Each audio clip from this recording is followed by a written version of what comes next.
Hello students, पिछले lecture में हमने पढ़ा था किन्स का उपभोग का मनोवैज्ञानिक नियम। वो क्या था? किन्स ने ये कहा था कि जब आय में वृद्धि होती है तो उपभोग में भी वृद्धि होती है, लेकिन उपभोग में वृद्धि राष्ट्रीय आय की तुलना में कम होती है। तो इससे क्या निष्कर्ष निकला कि जब राष्ट्रीय आय बढ़ती है तो उपभोग बढ़ता है, लेकिन उसके मुकाबले कम। और जो राष्ट्रीय आय में जो वृद्धि है वो किसी न किसी रूप में उपभोग व्यय और बचत व्यय में बढ़ जाती है। और तीसरा क्या है कि राष्ट्रीय आय में जो वृद्धि है उससे उपभोग व्यय और बचत दोनों में वृद्धि होती है। तो उसमें हमने एक समीकरण लिया था y equal to C plus I या y equal to C plus S. ये दोनों, क्योंकि इसने माना I बराबर एस, बचत और निवेश बराबर होते हैं। जब राष्ट्रीय आय बढ़ी, उपभोग बढ़ा लेकिन उसकी तुलना में कम बढ़ा, तो इसका मतलब बचत भी बढ़ी। बचत बढ़ी, जो बचत को हमने इन्वेस्टमेंट कर दिया गया। तो y equal to C plus I, और इसको प्रभावपूर्ण मांग भी इसी के बराबर होती है, y equal to C plus I. तो ये हमने थोड़ा सा पिछला रिवाइज किया है। अब हम करते हैं किन्स के उपभोग के मनोवैज्ञानिक नियम का महत्व। या ये क्वेश्चन आपको ये आ सकता है कि उपभोग फलन या उपभोग प्रवृत्ति का क्या महत्व है, या ये आ सकता है किन्स के उपभोग के मनोवैज्ञानिक नियम के निहित तत्व कौन से हैं। तो सबसे पहले हम करते हैं से के नियम का खंडन।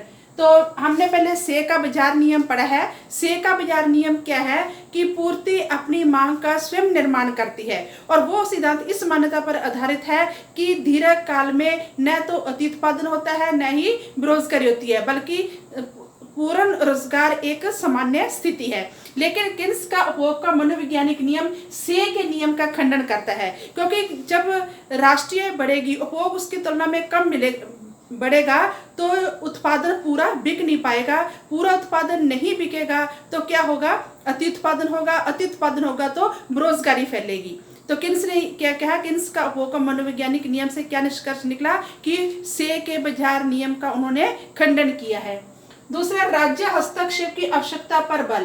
किन्स का उपभोग का मनोवैज्ञानिक नियम राष्ट्रीय हस्तक्षेप की भी का पक्ष लेता है, क्योंकि उन ऊपर वाले पॉइंट में क्या था कि अत्युत्पादन होगा। अत्युत्पादन होगा तो बेरोजगारी फैलेगी। बेरोजगारी और अत्युत्पादन और बेरोजगारी जैसी समस्याओं का समाधान तभी संभव है जब सरकार आर्थिक क्रियाओं में हस्तक्षेप करे। फिर है निवेश का निर्णायक महत्व। तो अभी हमने ये समीकरण पढ़ा y equal to C plus I, और हमने एक किन्स का प्रभावपूर्ण मांग का नियम भी पढ़ा है। किन्स ने ये कहा था कि अल्प रोजगार एक सामान्य स्थिति है।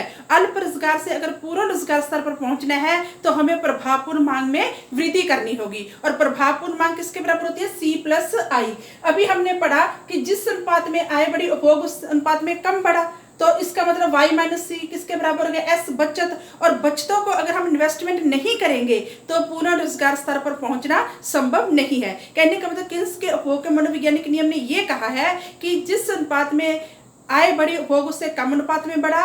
उपभोग कम बढ़ने से क्या है? प्रभावपूर्ण मांग कम हो जाएगी। अब प्रभावपूर्ण मांग में वृद्धि करने के लिए क्या करना चाहिए हमें? इन्वेस्टमेंट। तो ये इन्वेस्टमेंट के महत्व को भी उजागर करता है।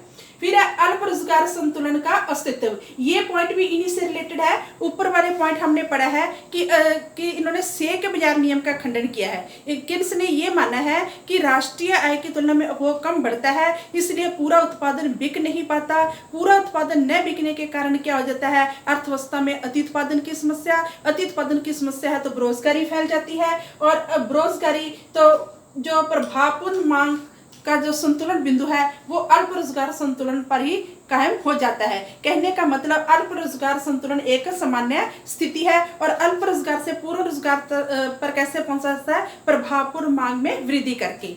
नेक्स्ट पॉइंट है पूंजी की सीमांत उत्पादकता की गिरती प्रवृत्ति। पूंजी की सीमांत उत्पादकता MEC, marginal efficiency of capital, यानी ये क्या होता है? लाभ की दर। हमने ऊपर वाले पॉइंट में पढ़ा कि अति उत्पादन की समस्या है। जब अति उत्पादन की समस्या होगी तो क्या होगा? कीमतों में गिरावट आएगी। गिरावट आएगी, जो उत्पादकों के लाभ गिरेंगे तो पूंजी की सीमांत उत्पादकता और भी गिर जाएगी, जिससे निवेश प्रभावित होगा। फिर स्थायी अति बचत तथा अल्प निवेश अंतर का खतरा। स्थायी बचत, अति बचत। स्थायी अति बचत क्या है कि राष्ट्रीय आय बढ़ती जाती है, उपभोग उसकी तुलना में कम। तो अब ये समीकरण था y माइनस सी करेंगे तो s, जब आय बढ़ी उपभोग उसकी तुलना में कम बढ़ा तो इसका मतलब बचत भी बढ़ रही है, तो बचत तो लगातार बढ़ती जाएगी। और निवेश क्या होगा, निवेश लगातार कम होता रहता है, क्योंकि ऊपर वाले पॉइंट में हमने पढ़ा कि बेरोजगारी के कारण जो है पूरा उत्पादन, अति उत्पादन की समस्या के कारण पूरा उत्पादन बिक नहीं पाता, कीमतों में कमी हो जाती है, निवेशकों के लाभ गिर जाते हैं, पूंजी की सीमांत उत्पादकता गिरती है। तो आपको पता है कि जो निवेश है वो पूंजी की सीमांत उत्पादकता पर ही निर्भर करता है। अगर पूंजी की सीमांत उत्पादकता बढ़ती है तो निवेश बढ़ता है, लेकिन हमने यहाँ क्या पढ़ा है कि पूंजी की सीमांत उत्पादकता गिर रही है, तो पूंजी की सीमांत उत्पादकता गिरेगी तो निवेश भी कम होगा, यानी अल्प निवेश होगा।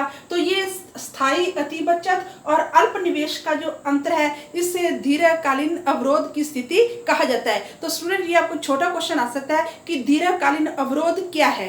तो ये किन्स के मनोवैज्ञानिक नियम में ही बताया गया है कि किन्स के मनोवैज्ञानिक नियम के अनुसार जब राष्ट्रीय आय की तुलना में उपभोग कम बढ़ता है तो अति बचत लगातार जो है स्थायी रूप से बढ़ती जाती है, और निवेश क्या है, पूंजी की सीमांत उत्पादकता के गिरने के कारण निवेश कम होता जाता है। तो ये स्थायी अति बचत और अल्प निवेश का जो खतरा है वो अर्थव्यवस्था में बना रहता है। फिर है आय प्रयोजन की अनन्य प्रकृति। ये क्या है, एक शब्द है गुणक। गुणक क्या होता है, इसे निवेश गुणक भी कहते हैं। इसको के से लिखा जाता है, नेक्स्ट चैप्टर में हम पढ़ेंगे, डेल्टा वाई बटे डेल्टा आई, यानी निवेश में परिवर्तन होने के फलस्वरूप राष्ट्रीय आय में होने वाले परिवर्तन के अनुपात को गुणक कहा जाता है। कहने का मतलब, जैसे मान लो हमने 100 करोड़ रुपए निवेश बढ़ाया, आय में परिवर्तन है 500 करोड़ रुपए, तो ये कितना आ गया 5 क्या है गुणक, यानी निवेश गुणक, कितने गुना, यानी निवेश हमने 100 बढ़ाया, उसके फलस्वरूप आय 500 करोड़ रुपए बढ़ी, लेकिन जो 5 गुना ये वृद्धि हुई है वो केवल एक स्टेप में नहीं होती, बल्कि इसकी क्या है कि धीरे धीरे प्रोसेस चलता है कि कभी आय के निवेश के कारण आय बढ़ी, फिर आय के कारण निवेश बढ़ा, निवेश के कारण आय बढ़ी। तो इस प्रकार जो आय प्रयोजन, जो आय में वृद्धि की प्रक्रिया है उसकी ये व्याख्या करता है। फिर है व्यापार चक्रों के मोड़ बिंदुओं की व्याख्या। व्यापार चक्र क्या होते हैं कि आर्थिक क्रियाओं में होने वाले उतार चढ़ावों को क्या कहा जाता है, व्यापार चक्र कहा जाता है। जैसे मान लो ये 5 अवस्थाएं होती हैं। ये पूर्ण रोजगार संतुलन अवस्था है, पूर्ण रोजगार, लेकिन अर्थव्यवस्था में कभी पूर्ण रोजगार से ऊपर कभी नीचे, इस तरह के आर्थिक क्रियाओं में उतार चढ़ाव होते रहते हैं। पूर्ण रोजगार से ऊपर की स्थिति को बोला जाता है तेजी की स्थिति, फिर अवरोध, फिर पूर्ण रोजगार स्तर, फिर ये लगातार जो गिरावट होती है पूर्ण रोजगार स्तर से नीचे आ जाती है, इसको बोलते हैं मंदी या अवसाद। फिर निम्न सीमा के बाद ये बढ़ना शुरू हो जाती है, इसको बोलते हैं पुनरुत्थान, रिकवरी। तो ये व्यापार चक्र क्यों आते हैं, इसका आधार भी क्या है, किन्स का मनोवैज्ञानिक नियम है। क्योंकि जब मान लो तेजी की स्थिति होती है तो आय बढ़ रही होती है, लेकिन किन्स के मनोवैज्ञानिक नियम के अनुसार आय बढ़ती है तो उपभोग उसकी तुलना में कम बढ़ता है। कम बढ़ेगा तो अति उत्पादन होगा, कीमतें गिरेंगी तो गिरावट शुरू, बेरोजगारी बढ़नी शुरू हो जाएगी, तो ये कीमतें नीचे की तरफ आएंगी, फिर ये लगातार पूर्ण रोजगार के स्तर से भी नीचे चला जाएगा। तो इससे क्या होगा, मंदी की अवस्था आएगी। लेकिन मंदी की अवस्था से की चरम सीमा पर पहुंचने से पहले ही सरकार द्वारा प्रयास किए जाएंगे कि उस मंदी को रोकने के लिए सरकार द्वारा प्रेरित निवेश किया जाएगा, जब उपभोग को बढ़ाने के प्रयास किए जाएंगे तो द्वारा रिकवरी शुरू हो जाएगी। कहने का मतलब ये तेजी के बाद मंदी, मंदी के बाद तेजी की अवस्था क्यों आती है, ये व्यापार चक्र क्यों आते हैं, इसका आधार भी किन्स के उपभोग का मनोवैज्ञानिक नियम है। फिर है प्रेरित निवेश की भूमिका। अभी मैंने आपको बताया जब मंदी की स्थिति होती है तो कोई भी जो व्यक्ति है वो इन्वेस्टमेंट नहीं करना चाहता। ऐसी अवस्था में सरकार के द्वारा इन्वेस्टमेंट करके प्रेरित इन्वेस्टमेंट करेगा तो आय बढ़ेगी तो फिर निवेश बढ़ेगा, और ऐसा निवेश जो आय पर निर्भर करता है उसको प्रेरित निवेश कहते हैं। तो इन्होंने बताया कि स्वतंत्र निवेश की तुलना में प्रेरित निवेश बढ़ाकर जो है पूर्ण रोजगार स्तर को प्राप्त किया जा सकता है। फिर है मंदी की व्याख्या, ये मैंने आपको बता ही दिया, पहले तेजी, फिर अवरोध, फिर मंदी, फिर रिकवरी, ये भी उसी से संबंधित है। फिर है मजदूरी दरों में परिवर्तन के प्रभाव की व्याख्या।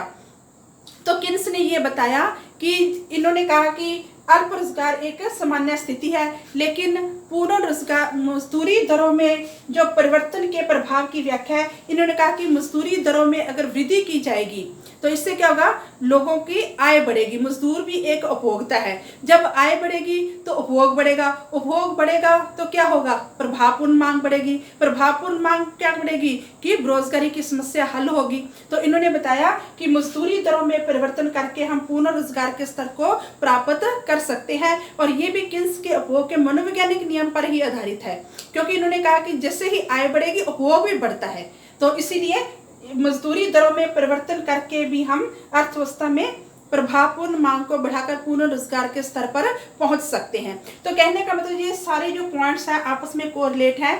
मेन तो ये है कि इसके उपभोग का मनोवैज्ञानिक नियम ने क्या है, दोबारा रिपीट करते हैं, से के नियम का खंडन किया, राज्य हस्तक्षेप की आवश्यकता पर बल दिया, निवेश का निर्णायक महत्व, अल्प रोजगार संतुलन का अस्तित्व, पूंजी की सीमांत उत्पादकता में गिरावट क्यों आती है, स्थायी अति बचत और अल्प निवेश के अंतर को क्या बोलते हैं, दीर्घकालीन अवरोध। ये 2 मार्क्स का आपको क्वेश्चन आ सकता है कि दीर्घकालीन अवरोध क्या है। फिर आय प्रयोजन की अनन्य प्रकृति, कि निवेश में वृद्धि होने से आय में वृद्धि कैसे होती है, वो गुणक प्रभाव जो मैंने अभी आपको बताया। फिर है व्यापार चक्कर, आर्थिक क्रियाओं में जो उतार चढ़ाव होते हैं उसके आने का कारण, उसके पीछे भी जो लागू होता है वो उपभोग का मनोवैज्ञानिक नियम है। प्रेरित निवेश की भूमिका, मंदी की व्याख्या, मजदूरी दरों के परिवर्तन के प्रभाव की व्याख्या। तो स्टूडेंट ये था उपभोग फलन या उपभोग प्रवृत्ति का महत्व कह लो इसको, चाहे किस के उपभोग के मनोवैज्ञानिक नियम का महत्व। तो आज इतना ही। Thanks students.